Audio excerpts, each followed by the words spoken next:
Throughout this series, we've explored a lot of things that are being done locally to help reduce traffic needs. But what are some of the strategies that other communities are using that we might be able to do right here in the tri-state?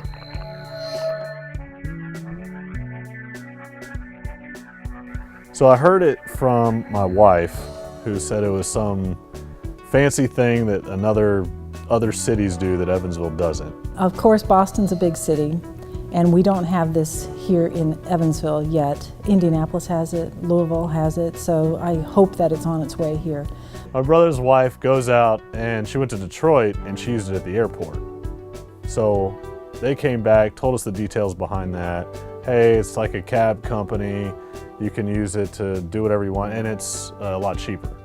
We downloaded the Uber app, an app that's free, and at any time, no matter where we were in the city, we could call a, quote, taxi, quote, but it's Uber, and these are people's cars that they themselves are driving, and they make available to you for about half the price, literally half the price of a taxi ride. All you do is request the cab or the Uber driver, and it'll immediately assign somebody to you, whoever the closest person is, and then they'll come out and pick you up, and you can see it on the app how close they are, how long it's going to be, their face, and then they've got it where you can text message or call the person. I used it 4 times while I was there, and the first 3 were all silver Priuses. But what's very interesting is that they were all like immaculate. They were so clean. It got to the point where it was so easy and so convenient that my daughter looked at me one day and she said, "This is going to just destroy taxis altogether.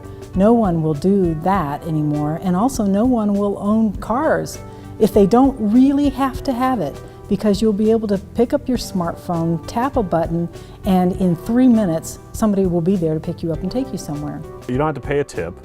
You get an email, it shows the route on a map and shows how much the price was and line item. I think it was like a tax. So instead of having a cab where you have to pay cash and you have to say, "Hey, I need a receipt," and then he looks at you and goes, it's like a big problem to give you a receipt, and you got to track all this stuff. Now it goes straight to email. I don't have to worry about carrying cash whatsoever, and there I go.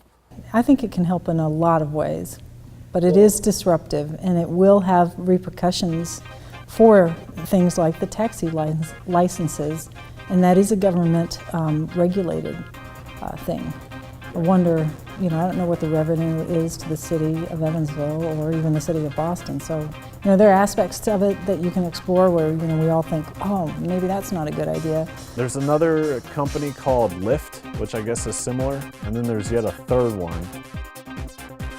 Another option for car sharing service is Zipcar, where you can drive yourself, and a monthly fee gives you access to Zipcars parked throughout the city.